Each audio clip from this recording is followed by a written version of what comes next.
Morning class 8. I hope you all are very well. And we have completed our previous chapter, that was microorganisms, सूक्ष्म जीवों का सामान्य परिचय एवं वर्गीकरण. And from today we will be starting our new chapter, that is crop production and management, फसल उत्पादन. And the PDF also I have sent you, so kindly complete your work.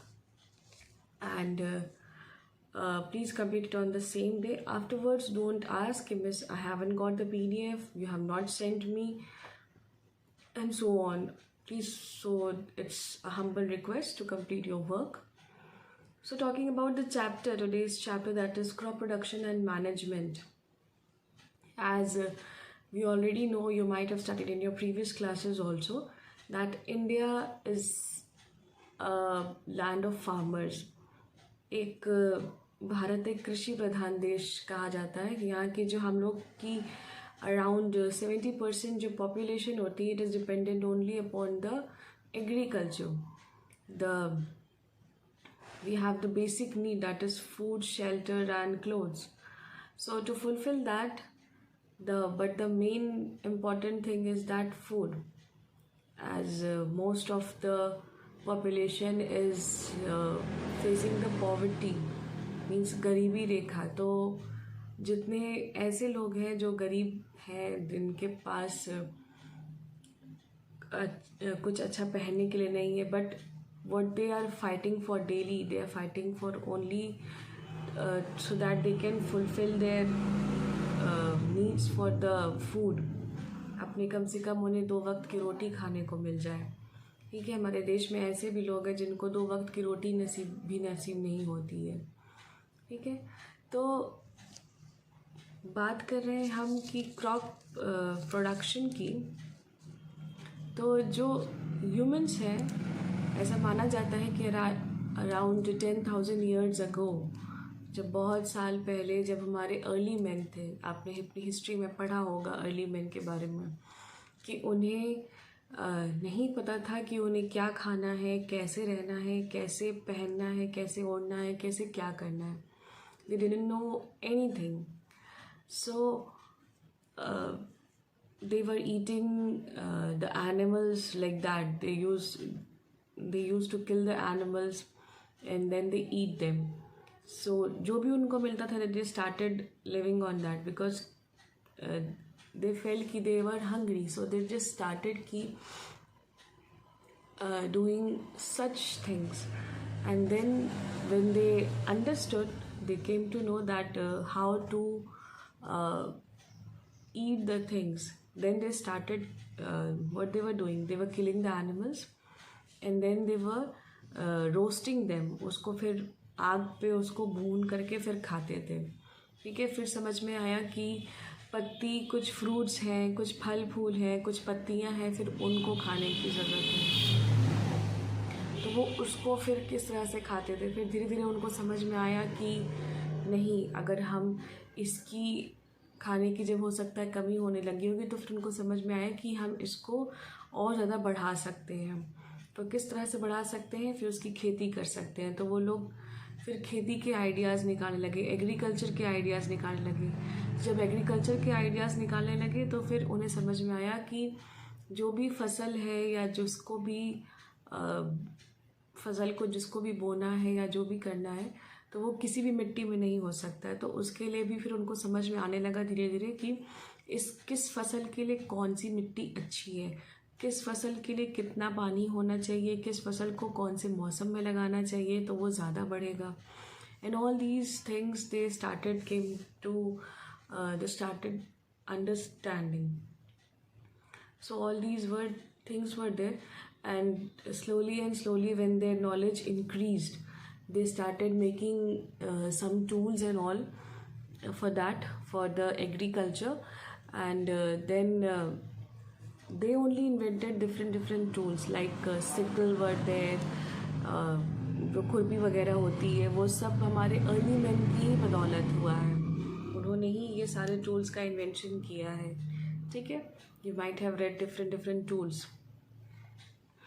तो उनको फिर ये सब चीज़ें समझ में आने लगी कि किस प्रकार से किस फसल को कैसे उगाया जाए, कैसे बनाया जाए, किस मौसम में किया जाए। तो ये सारी चीज़ें फिर समझ में आने लगी धीरे धीरे।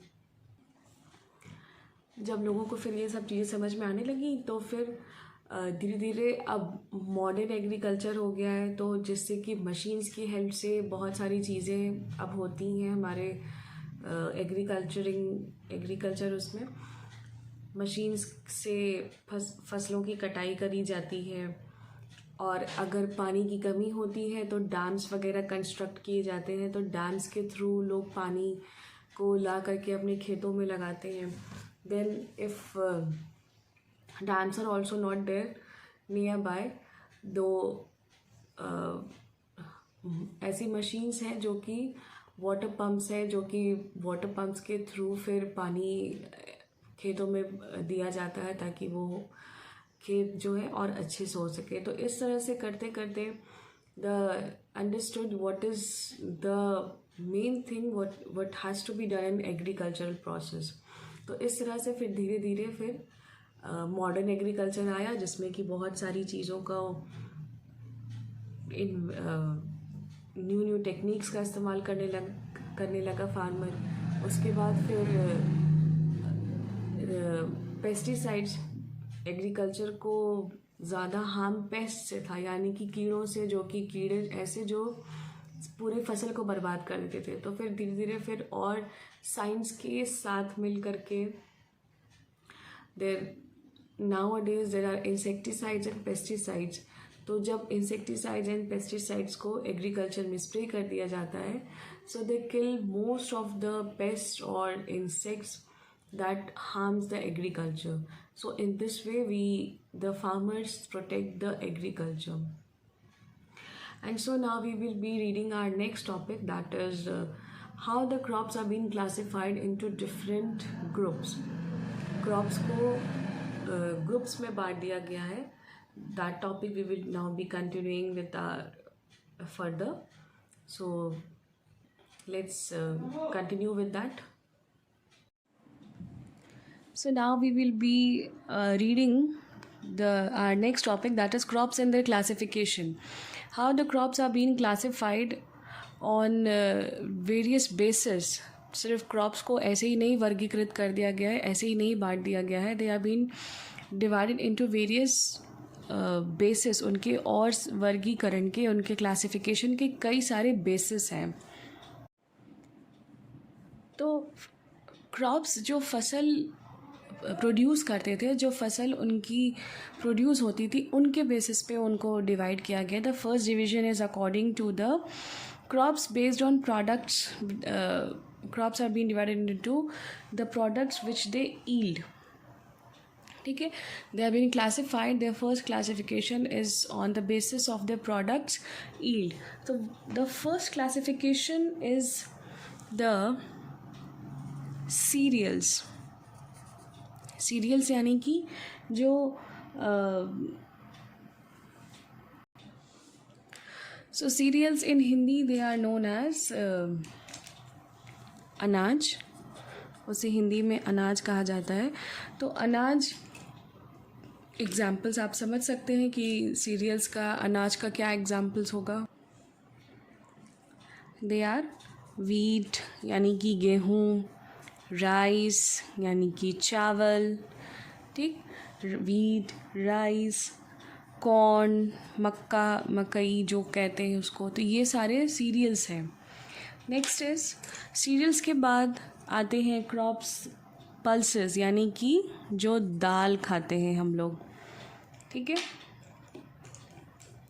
पल्सेस यानी कि दालें या दाल. तो पल्सेस का एग्जाम्पल्स क्या हो सकता है. ग्राम,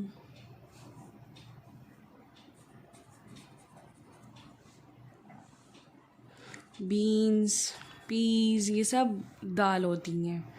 नेक्स्ट कौन सी क्रॉप है. That is root and tuber.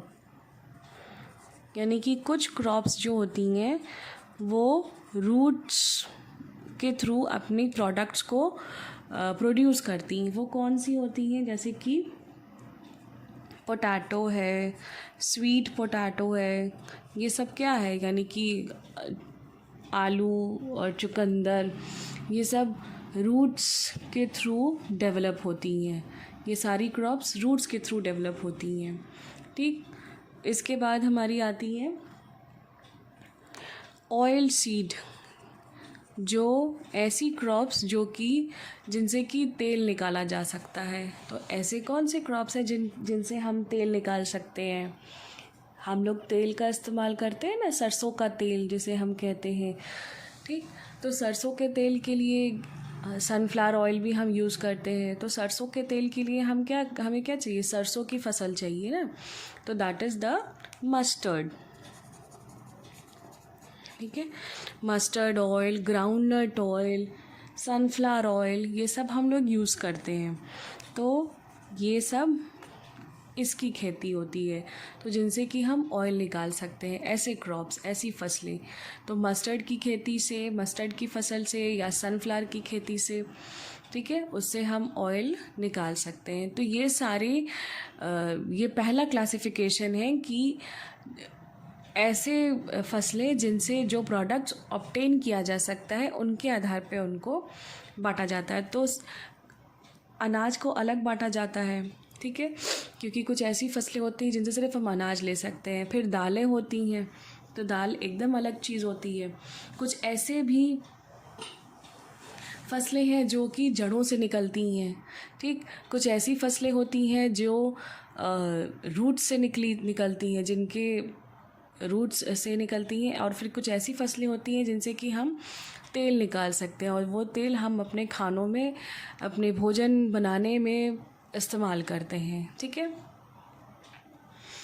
फिर ऐसी फसल है जो फाइबर क्रॉप्स है, यानी कि उसके फाइबर्स को हम इस्तेमाल करते हैं।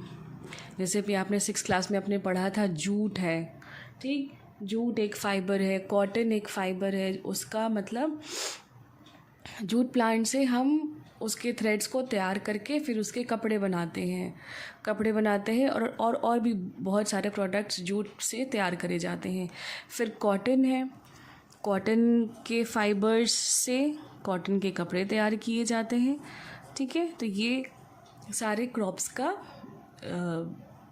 क्लासिफिकेशन है। ठीक, फिर हमारा नेक्स्ट क्लासिफिकेशन है crops based on seasons. That is our next classification, crops based on seasons. यानी कि ऋतुओं के आधार पे, यानी कि मौसम के आधार पे कह लीजिए, या महीनों के आधार पे, या ऋतु होती है ना, बसंत ऋतु, ग्रीष्मकाल होता है, और जो ठंडी का मौसम होता है। तो ये सब को ऋतुओं में बांटा गया है। उनके आधार पर फिर उनको क्रॉप्स को लगाया जाता है, फसल को लगाया जाता है ऋतुओं को देख करके, यानी कि मौसम को देख के, कि बारिश के मौसम में कौन सा फसल लगाने से कौन सी फसल अच्छी होगी, फिर गर्मियों के समय में कौन से फसल लगाने से वो फसल अच्छी होगी, बारिश के लिए कौन सी अच्छी होगी, जाड़े में कौन सी फसल अच्छी होती। तो इन मौसम को देख करके फसल को लगाई जाती है, ताकि वो फसल उस मौसम में ज़्यादा अच्छी से बन सके, अच्छी हो सके। ठीक है, कभी कभी ऐसा होता है ना कि आप जिसके खेत खलिहान होंगे वो जानते होंगे ज़्यादा अच्छे से, तो जब फसलों को लगाया जाता है तो कई बार कटाई के समय लोग, जो भी किसान होते हैं, वो नहीं चाहते हैं कि बारिश हो, क्योंकि बारिश जब होती है तो फिर फसल बर्बाद हो जाती है। तो इस वजह से मौसम के अकॉर्डिंग फसल लगाई जाती है, क्योंकि जिस मौसम में जो फसल सबसे ज़्यादा अच्छी होती है उसी को लगाया जाता है, ताकि वो फसल अच्छे से हो सके। और कभी मौसम विपरीत चला जाता है, it goes against, and if that crops doesn't need the water, means the rainfall, if the rainfall is there, the crops get completely damaged. So the farmers and all want ki there should be no rainfall at the time when they are sowing those crops. Understood. So according to the seasons, the crops are being classified. ऋतुओं के आधार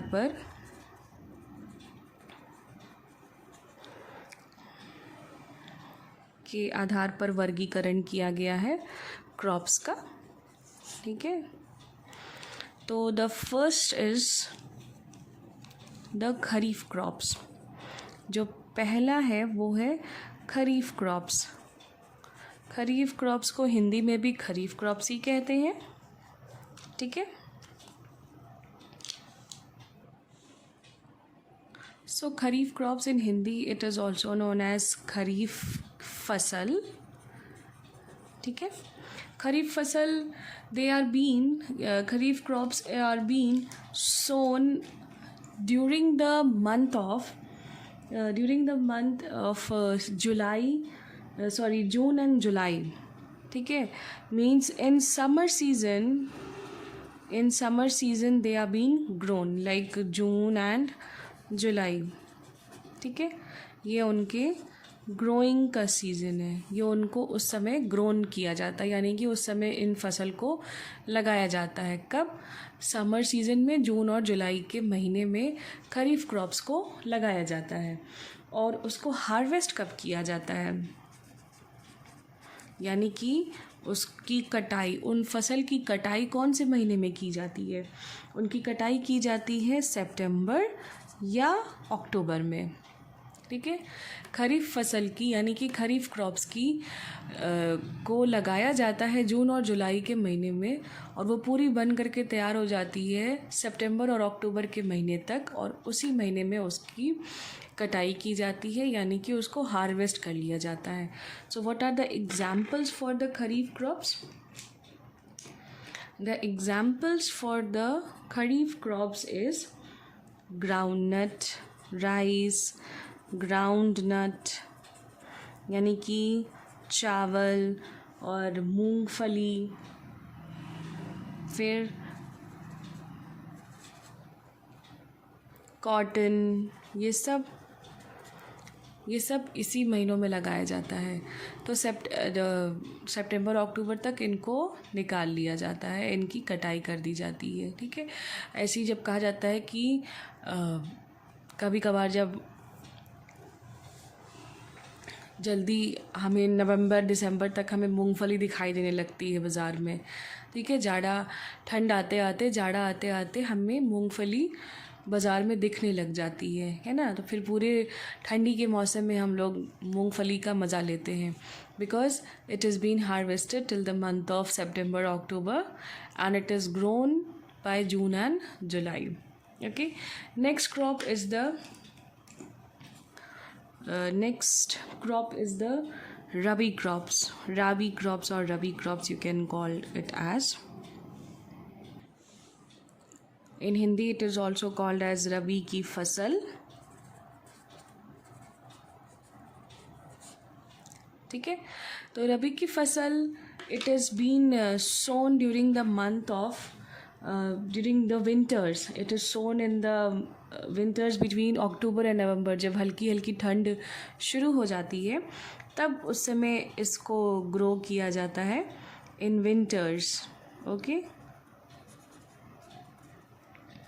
in winters it is grown means at the starting of the winters, यानी कि जब इनको काट लिया जाता है उसके बाद इनको ग्रो किया जाता है, यानी कि अक्टूबर और नवंबर के महीने में जब ये सारी फसल यानी कि जो खरीफ क्रॉप्स होती है इनकी कटाई हो जाती है, उसके बाद इन क्रॉप्स को ग्रो किया जाता है, यानी कि rabi crops are been grown after that October और नवंबर तक.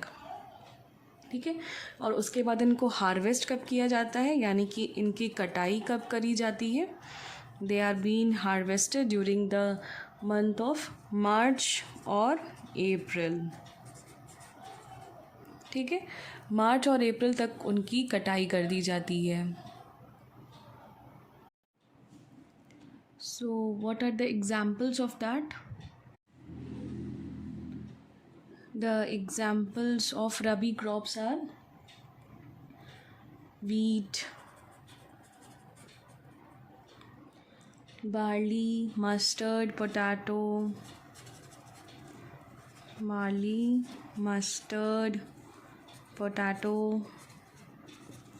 These are the examples of that. Okay. So our next is जायद crops. जायद क्रॉप्स को हिंदी में भी जायद फसल ही कहते हैं. ठीक है.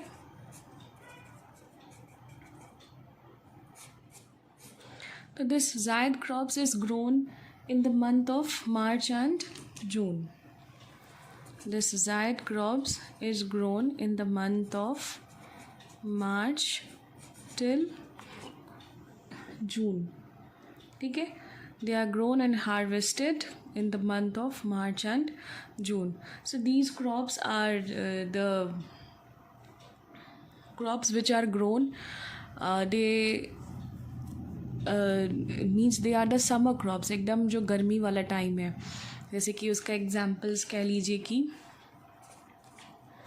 They are grown and harvested also by this month. Okay, so the examples of this is watermelon, muskmelon, यानी कि तरबूज, खरबूज जो हम लोग इस समय खूब खा रहे होंगे आप लोग गर्मी के टाइम में. तो the watermelon, muskmelon, then cucumber, all these, यानी कि तरबूज है, खरबूज है, खीरा है, ये सब चीज़ें जो गर्मी वाली जो हम लोग गर्मियों में खूब खाते हैं, ये इस टाइम पे खूब मिलती है. ठीक है. तो they are been grown and they are been harvested till this month, क्योंकि ये ऐसे क्रॉप्स हैं जो बहुत ही जल्दी ग्रो कर जाते हैं. ठीक है. ये बहुत ही जल्दी ग्रो कर जाते हैं. So they are known as the zaid crops और जायद फसल. They are been grown in the month of March and harvested till the month of June, यानी कि इनकी जो फसल का ड्यूरेशन होता है वो मार्च से जून जुलाई तक का होता है. ये इसी महीने मिलते हैं. उसके बाद से फिर इनकी जो फसल होती है वो कम हो जाती है, मतलब फिर ये इतना नहीं मिलते हैं. ठीक है. तरबूज जो होता है वो गर्मी के टाइम में ही तो खूब मिलता है, and after that we don't get that. Okay. उसके बाद फिर आम का सीज़न आ जाएगा, तो फिर अब आम तो मेरे ख्याल से मार्केट में आना शुरू ही हो गए होंगे. This is the beginning of that. So अब आम खूब मिलेंगे बाज़ार में, तो अब धीरे धीरे तरबूज और खरबूज कम हो जाएगा और आम ज़्यादा मिलने लगेंगे. ठीक है. So this was the division on the basis of the seasons, means ऋतुओं के आधार पे, मौसम के आधार पर इनका डिवीजन किया गया था. ठीक है. क्या क्या था? Kharif crops, rabi crops, and that was zaid crops, zaid की फसल. अभी जो हमने देखा था that was a crops on the basis of their products. उनके प्रोडक्ट्स के अकॉर्डिंग, उनके बेसिस पे उनको डिवाइड किया गया था. And then was the next division was on the basis of the season, यानी कि ऋतुओं के आधार पर क्रॉप्स को बांटा गया था. ठीक है. तो this was the two basis on which the crops were been divided. Next is the crops which are divided on the basis of their life cycle. Next division is on the basis of their life cycle, यानी कि crops are being divided, crops based on their life cycle, means they are being divided into according to their life cycle, यानी कि उनके जीवन चक्र के आधार पर फसलों को बांट दिया गया है. जीवन चक्र के आधार पर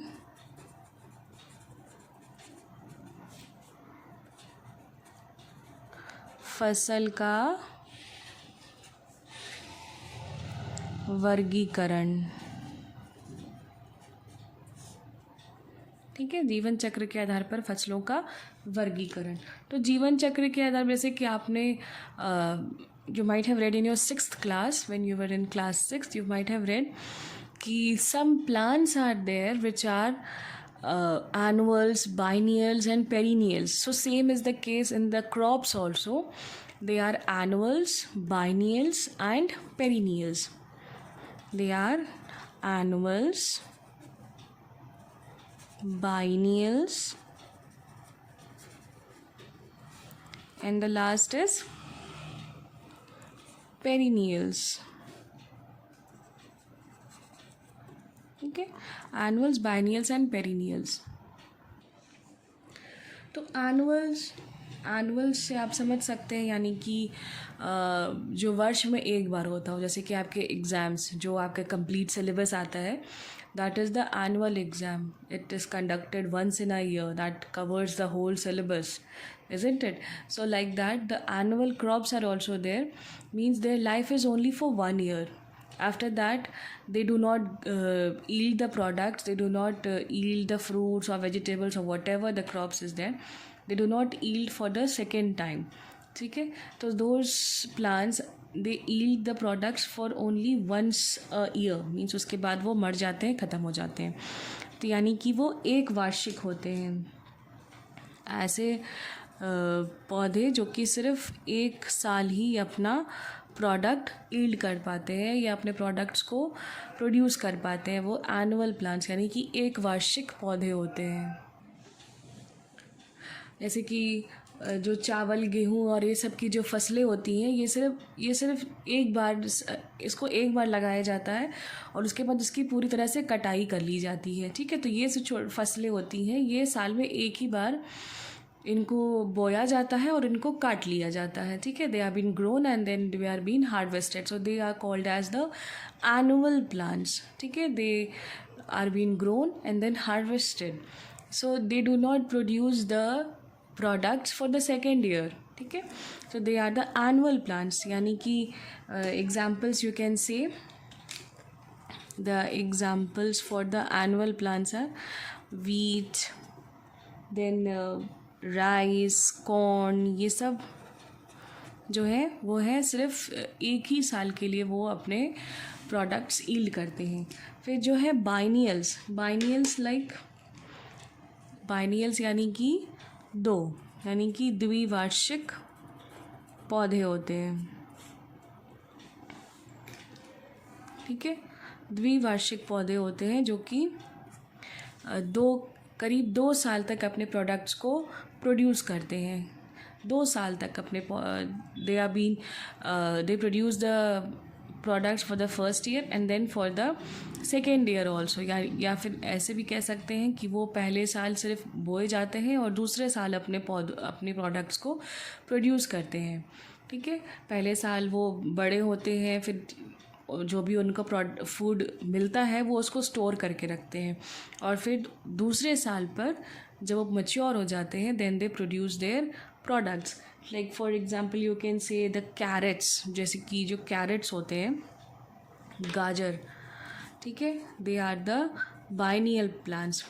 then last is the perennials को आप 12 मासी भी कह सकते हैं.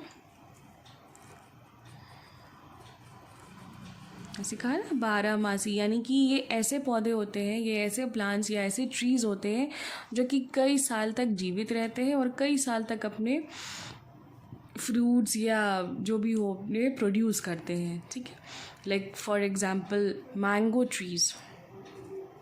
ठीक है, like for example mango trees are there. ठीक है, जो भी आम का पेड़ हो, एप्पल का पेड़ हो, ये सब जो पेड़ होते हैं, जो ट्रीज़ होते हैं, वो कई साल तक जीवित रहते हैं and they produce there fruits and they produce their products for many years. Okay, so this were the division of crops according to different bases. First was the division classification on the basis of their products, कौन कौन से products वो yield करते हैं उनके basis पे crops का division था. Next division था on the basis of their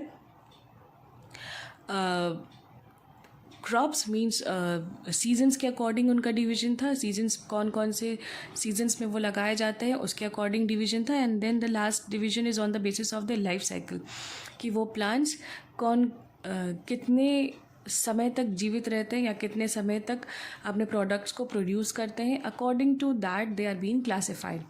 and our next topic will be agricultural practices. So that topic we will be continuing in our next video. And I hope you all are keeping yourselves well. So till then, take care. Have a nice day.